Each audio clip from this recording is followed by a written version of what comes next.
everyone! Welcome back! Today's video will be another one belonging to my How to Say in 10 Languages series. This time, I'll be teaching you another important phrase. How do you wish someone to feel better when they are sick? Here's how to say get well soon in 10 languages. Here we go! Bedring, Bedring. Krya på dig, Krya på dig. Refuah, shleima, refuah, shleima. Parane, pian. Láttu batna,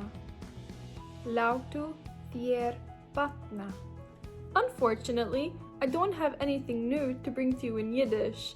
We just use the Hebrew phrase, but with a heavy Yiddish accent. Refiah, shleima. Refiah, shleima. Bedring.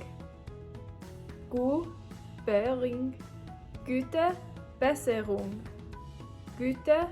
Besserung. Perastika. That's it for today. I hope you found this video helpful. Is there any other basic phrase you'd like to see me cover in the series? I'd love to hear from you in the comments. Tack för idag, להתראות, tschüss and auf Wiedersehen!